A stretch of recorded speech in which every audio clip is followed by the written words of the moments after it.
नमस्कार दोस्तों, जय हिंद, जय भारत। आज हम ऐसे सम्राट या ऐसे राजा की चर्चा करेंगे जिसने पूरे राजस्थान का गौरव बढ़ाया। यानी कि आज हम बात करेंगे महाराणा प्रताप के दादा राणा संग्राम सिंह या राणा सांगा की। तो राणा सांगा के बारे में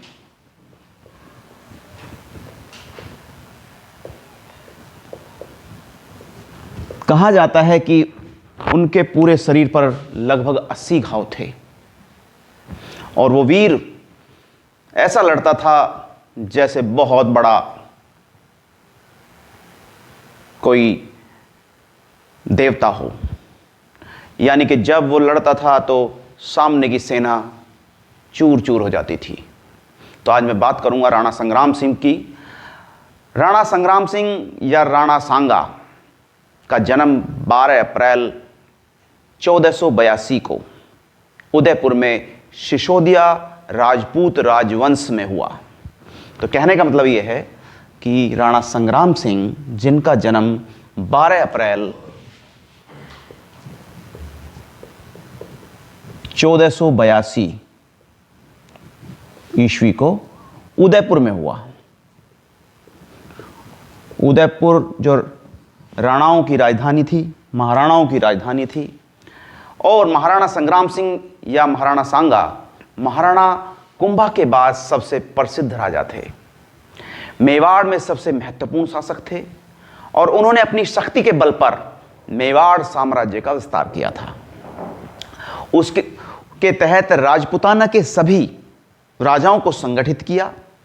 राणा रायमल की मृत्यु के बाद 1509 में राणा सांगा मेवाड़ के महाराणा बन गए। यानी कि उनका जो राज तिलक हुआ वो 1509 में हुआ, यानी कि राणा रायमल के बाद। राणा संग्राम ने मेवाड़ में 1509 से लेकर लगभग 1528 तक शासन किया, जो आज भारत के राजस्थान प्रदेश में स्थित है। राणा सांगा ने विदेशी आक्रमणकारियों के विरुद्ध सभी राजपूत राजाओं को एकत्रित किया था और लगभग पूरे उत्तर भारत में जितने भी हिंदू राजा थे उनको सबको एक करने में वो सफल हुए। राणा सांगा सही मायनों में एक बहुत बड़े योद्धा थे और बहुत बड़े सम्राट या राजा भी थे, जो अपनी वीरता और उदारता के लिए जाने जाते हैं। उन्होंने दिल्ली, गुजरात, मालवा, मुगल बादशाहों के आक्रमण से अपने राज्य की रक्षा की और उस समय के वे सबसे शक्तिशाली राजा भी थे। तो कहा जाता है कि महाराणा सांगा एक तरह से जो हिंदू परंपरा थी उसके रक्षक भी थे। और फरवरी 1527 में खानवा के युद्ध से पहले बयाना के युद्ध में राणा सांगा ने मुगल सम्राट बाबर की सेना को परास्त कर बयाना का किला जीत लिया था। खानवा की लड़ाई में हसन खान मेवाती राणा जी के सेनापति थे और युद्ध में राणा सांगा के कहने पर राजपूत राजाओं ने पाती पैरवन परंपरा का निर्वहन किया। बयाना के युद्ध के पश्चात 16 मार्च 1527 में खानवा के मैदान पर राणा सांगा बुरी तरह से घायल हो गए। ऐसी अवस्था में राणा सांगा जी को युद्ध मैदान से बाहर ले आना पड़ा और उनकी जगह उनके परम मित्र राजा राणा अजजा झाला ने ली और अपनी वीरता से दूसरों को प्रेरित भी किया। इनके शासनकाल में मेवाड़ अपनी समृद्धि की ऊंचाइयों तक पहुंचा और धर्मपरायण राजा की तरह उन्होंने अपने राज्य की रक्षा की और उन्नति भी की। राणा सांगा इतने वीर थे कि एक भुजा, एक आंख, एक टांग खोने व अनगिनत जख्मों के बावजूद उन्होंने अपनी महान जो परंपरा थी राणाओं की उसको उन्होंने बरकरार रखा।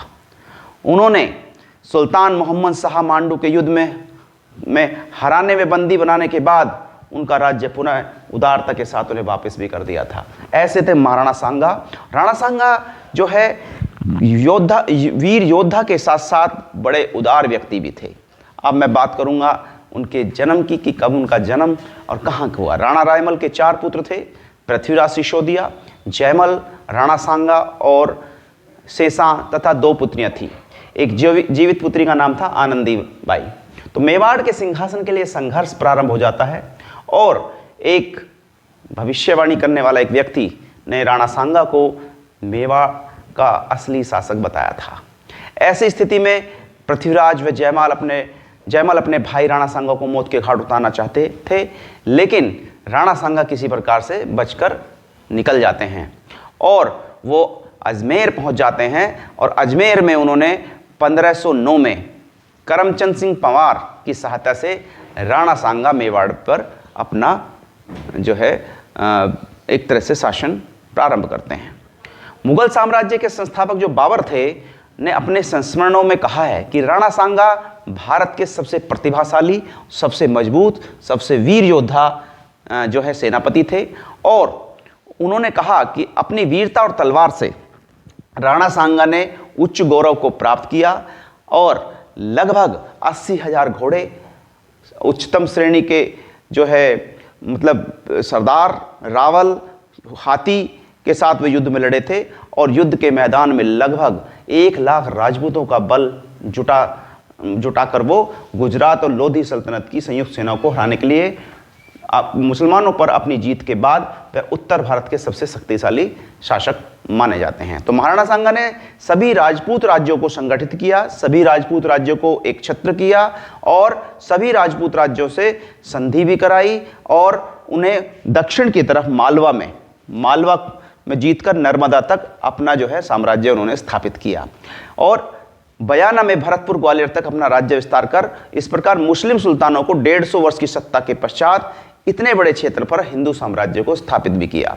उन्होंने दिल्ली जो सुल्तान जो इब्राहिम लोदी थे, दिल्ली के जो सुल्तान थे, उनको खतौली व बाड़ी के युद्ध में 2 बार परास्त किया और उनको आगे मेवाड़ की तरफ बढ़ने से उन्होंने रोका भी, यानी कि उन्हें आगे बढ़ने से उन्होंने रोका और लगभग पूरे उत्तर भारत पर जो है उन्होंने विजय प्राप्त की। मालवा की विजय बड़ी फेमस है।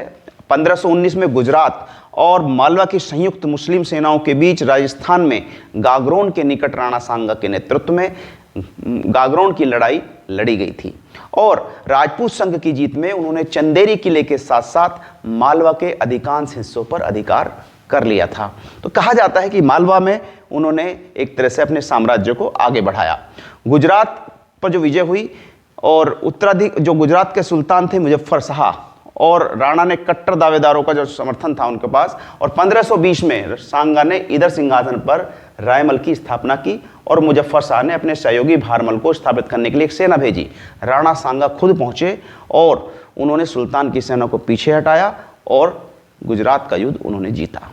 इब्राहिम लोदी के बारे में मैंने बताया कि उन्होंने खतौली का जो युद्ध हुआ, खतौली में जो लड़ाई लड़ी गई, उन्होंने जो है लोधी सेना को बहुत बुरी तरह से हराया और लोधी राजकुमार को पकड़ लिया और कैद कर लिया, लेकिन राणा सांगा इसमें स्वयं भी घायल हो गए। तो इसलिए जो है खतौली का जो युद्ध हुआ एक तरह से विजय तो महाराणा सांगा की हुई, लेकिन उसमें जो है एक तरह से वो वापस चले गए और इब्राहिम लोदी ने फिर हार का बदला लिया और सेनापति मियाँ माखन के तहत सांगा के खिलाफ एक सेना भेजी और धौलपुर के पास एक बड़ी लड़ाई लड़ी गई 1518 में।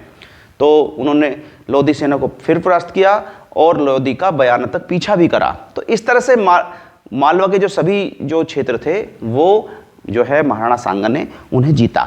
तो फिर उसके बाद उनका मुगलों से लंबा संघर्ष रहा।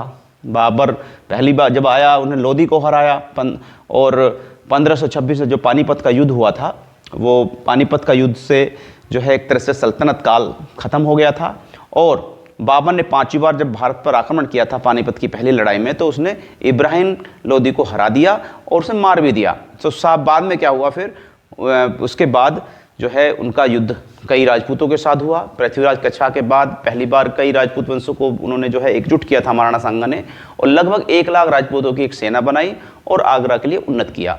तो इस तरह से राणा सांगा ने पारंपरिक तरीके से लड़ते हुए मुगल टैंकों पर, जो मुगल टैंक थे उन पर एक तरह से विजय प्राप्त करने का उन्होंने प्रयास किया। और जब उनका युद्ध हुआ खानवा का युद्ध, यानी कि जब खानवा का युद्ध हुआ तो खानवा के युद्ध में राणा सांगा को हारना पड़ा और जो राणा सांगा की उसके बाद कुछ दिन बाद जो है मृत्यु भी हो गई थी। तो इस तरह से माना जाता है कि महाराणा सांगा बहुत बड़े एक सम्राट मतलब राजा रहे और उन्होंने अंतिम सांस तक जो है वो लड़ाई लड़ते रहे। तो इस तरह से मैंने आज आप जीवन परिचय दिया राणा सांगा का, और राणा सांगा की जो लड़ाई रही वो पूरा का पूरा एक तरह से जो सल्तनत काल की जो सम्राट जो सल्तनत काल के सुल्तान रहे उनसे लड़ाई रही, और फिर बाद में उनकी जो है लड़ाई मुग़लों के साथ भी हुई। तो इस तरह से मैंने आज जो आपको बताया ये राणा सांगा जी का पूरा जीवन परिचय था, और शायद आपको कुछ ना कुछ इसमें जानकारी आपको मिलेगी। तो मैं आगे कुछ और वीडियो लेके आऊँगा। अगले वीडियो तक के लिए मैं आप लोगों से विदा लेना चाहूँगा। तब तक के लिए नमस्कार, जय हिंद, जय भारत, धन्यवाद।